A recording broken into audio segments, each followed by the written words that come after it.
प्रेमिका से मिलने के लिए मामा के घर पहुंचा प्रेमी और फिर दोस्तों उसको कमरे में बंद किया गया और पीछे से उसके साथ ऐसा कृत्य किया गया कि लोगों ने भी जब सुना तो दांतों तले अंगुलियां दबा लेते हैं।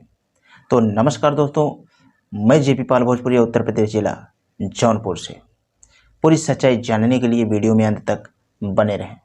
यह घटना उत्तर प्रदेश के अलीगढ़ के गांधी पार्क थाना क्षेत्र की है। मोहल्ले के अंदर देवेंद्र शर्मा नाम का एक व्यक्ति रहा करता है। उसके साथ उसकी पत्नी जिसका नाम होता है संध्या और उसकी इकलौती बेटी है जिसका नाम होता है प्रीति। और प्रीति 21 साल के आसपास थी। 7 दिसंबर को देवेंद्र शर्मा जो होता है पुलिस थाने में जाता है और वहाँ जा कर के कहता है कि साहब मेरी बेटी घर से फरार है। और बेटी को लेकर के एक जय कुमार नाम का एक लड़का है वह लेकर के फरार हुआ है। अब यहाँ पे क्या होता है, उसके ऊपर आरोप तो लगाते हैं और रिपोर्ट दर्ज करवा देते हैं और उसके बाद में यह मामला ऐसे ही ठंडे पड़ जाता है। पुलिस वाले भी ठोस कदम नहीं उठाते हैं इसके ऊपर। अब इसी तरह से 3 साल गुजरते हैं। गुजरने के बाद में केस की जो फाइल होती है वो नीचे दब जाती है। और 3 साल गुजरने के बाद में 2016 में अलीगढ़ में एसएसपी विनय दुबे की पोस्टिंग होती है। जैसे ही विनय दुबे की पोस्टिंग होती है तो यहाँ पे पुरानी फाइलों खंगालने लगते हैं। पुरानी फाइलों में प्रीति की भी फाइल मिलती है। अब यहाँ पे देवेंद्र शर्मा को पुलिस थाने में पूछताछ करने के लिए बुलाती है।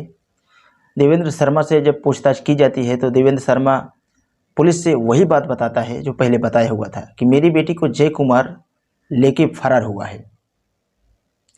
पुलिस पूछती है कि जय कुमार कौन है, तो यहाँ पे बताया जाता है कि जय कुमार जिसके पिता का नाम शंकर है और माँ का नाम रीना, और वह फरीदाबाद में रहा करता है, वहीं पर जॉब करता है और वही मेरी बेटी को लेके भागा है।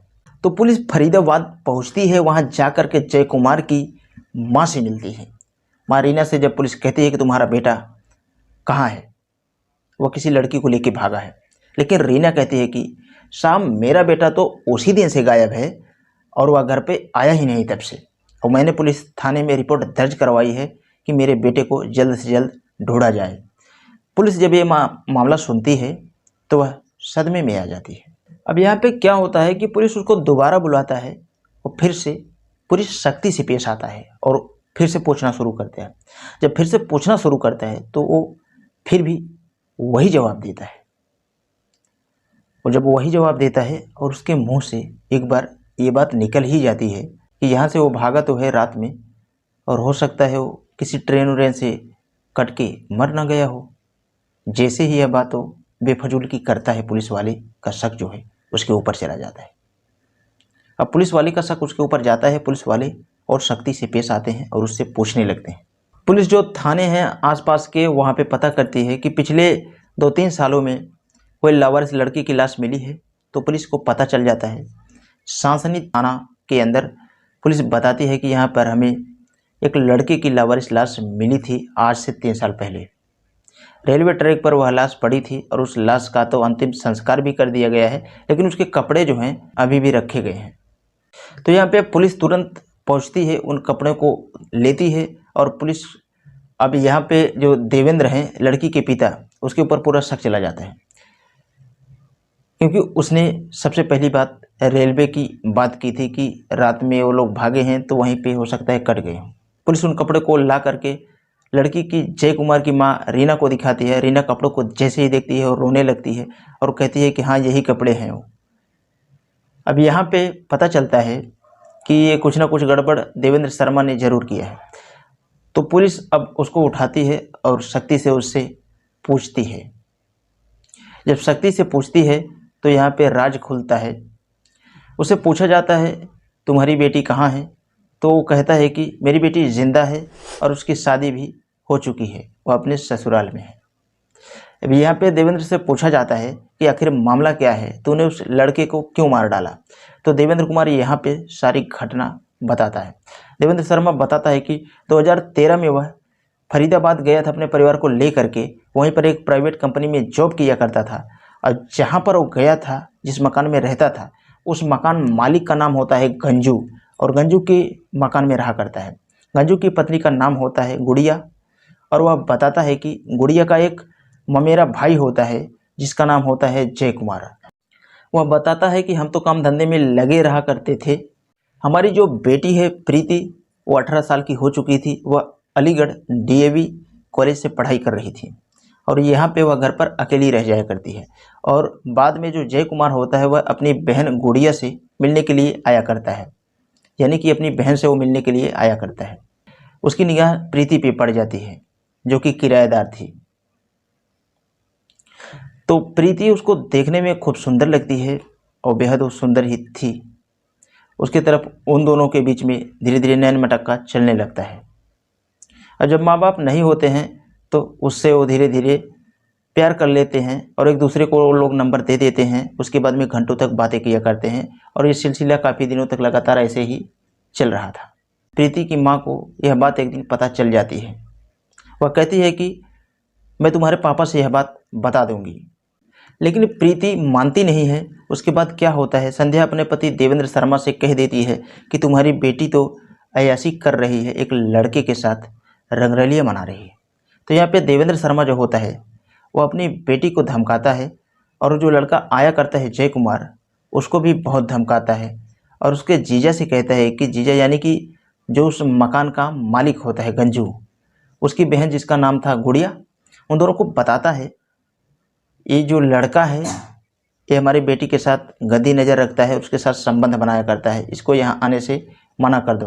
लेकिन गंजू ये कहता है कि तुम अपनी बेटी को ही समझा लो, हम अपने रिश्तेदारों को यहाँ से आने से क्यों बंद करें। अब यहाँ पे क्या होता है, देवेंद्र ने जय कुमार को धमकी दे डाली, अगर तुम आज के बाद मेरी बेटी के साथ आया मिलने के लिए तो मैं तुम्हारे साथ बहुत गलत कर दूंगा। देवेंद्र शर्मा अपने बेटी की निगरानी करने लगता है। इधर जो प्रीति होती है वह जय कुमार के साथ मिलना चाहती है, लेकिन जय कुमार अब घर नहीं आता है। उसका पिता यहाँ पे रखवाली करने लगता है। अब जो प्रीति होती है उसके अलीगढ़ डीएवी यूनिवर्सिटी में एग्ज़ाम होते हैं, वहीं पर उसके मामा थे, उसके मामा का नाम होता है प्रमोद। तो यहाँ पे जो प्रीति होती है उसका एग्ज़ाम था तो अपने मामा के यहाँ जाती है। घर वाले उसको किराया वगैरह दे देते हैं कि चली जाएगी ऑटो वगैरह से। लेकिन जहाँ पे वो बस का इंतज़ार करती है वहीं पर उसका प्रेमी जय कुमार पहुँच जाता है बाइक लेकर के, क्योंकि इनकी बातचीत हो चुकी थी। बाइक पर लेकर उसके मामा के घर अलीगढ़ छोड़ने के लिए जाता है। अलीगढ़ में उसके मामा के घर कोई नहीं था, तो प्रीति को जैसे ही अंदर लेके जाता है उस मौके का फ़ायदा उठाता है। जय कुमार उसके साथ संबंध बनाने लगता है। अब जैसे ये संबंध बना रहा था तो यहाँ पर प्रीति का मामा जिसका नाम होता है प्रमोद वह वहाँ पे आ जाता है। उन दोनों को रंगे हाथों पकड़ लेता है और फिर उस लड़के को जय कुमार को कमरे के अंदर ही बंद कर देता है। उसको बहुत धमकाता है और मारता भी है। इधर जो प्रमोद होता है मामा, प्रीति का जो मामा होता है, वह प्रीति के पिता देवेंद्र शर्मा के पास फ़ोन कर देता है और उससे कह देता है कि प्रीति के साथ एक लड़का आया है जय कुमार और वह दोनों संबंध बना रहे थे, मैंने उनको रंगे हाथों पकड़ लिया है और उस लड़के को कमरे में बंद ही किया हूँ अभी तक। लड़का कह रहा था मुझे छोड़ दो, लेकिन मैं उसे अभी तक बंद ही किया हूँ, जाने नहीं दिया हूँ।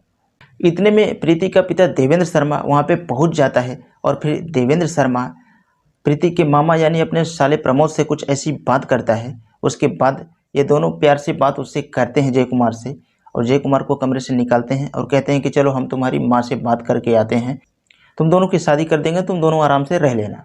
जय कुमार उनकी बातों में आ जाता है। उसके बाद में उनके साथ फरीदाबाद जाने लगता है।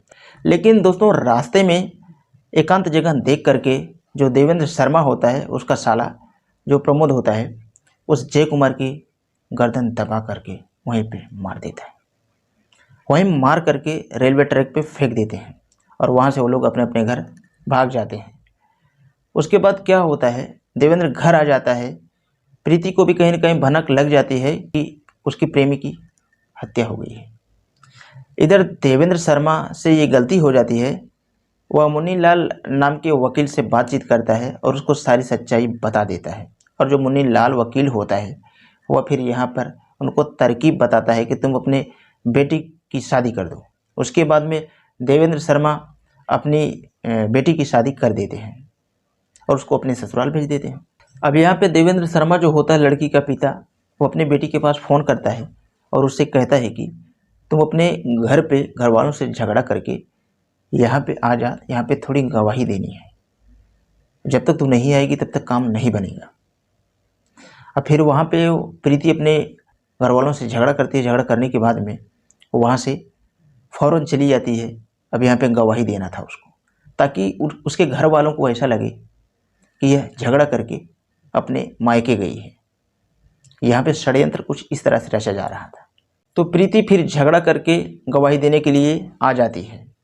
गवाही दिलवाई जाती है कि जय कुमार उसे लेकर के भागा था और मथुरा के रेलवे स्टेशन पर उसको छोड़ करके वह फरार हो गया था। उसके बाद यह लड़की सेम टू सेम ऐसा ही बात उन लोगों से बोल देती है और ये लोग सोचते हैं कि मामला सॉल्व हो चुका है। उसके बाद में ये मामले को रफा दफा कर दिया गया था। उसके बाद ये समझते हैं कि मामला अब सॉल्व हो गया है, किसी को कुछ पता नहीं चलेगा क्योंकि गवाही हो चुकी है। लेकिन यहाँ पे ये पकड़े जाते हैं और इन तीनों को यहाँ पे अरेस्ट किया जाता है। अरेस्ट करने के बाद में विभिन्न धाराओं में मुकदमा दर्ज करके इन लोगों को जेल भेज दिया जाता है। तो क्राइम कितनी भी शातिर तरीके से कर लो, लेकिन क्राइम क्राइम होता है, वो कभी न कभी ज़रूर ओपन होता है, जो कि यहाँ पे भी ऐसा ही ओपन हुआ। तो इस कहानी के बारे में आप लोगों का क्या कहना है, कमेंट बॉक्स में अपनी राय ज़रूर दें। और यह वीडियो बनाने का मेन मकसद समाज में जागरूकता को फैलाना है, ताकि आप लोगों के साथ ऐसी घटना कभी भी ना हो। वीडियो के आखिरी में बस इतना कहना चाहूँगा, अगर आप हमारे चैनल का वीडियो पहली बार देख रहे हैं तो चैनल को सब्सक्राइब कर लें, ताकि कोई भी वीडियो लाऊं तो आप तक आसानी से पहुंच सके। तो आज के लिए बस इतना ही। मिलते हैं कल शाम 7 बजे किसी नेक्स्ट क्राइम स्टोरी के साथ।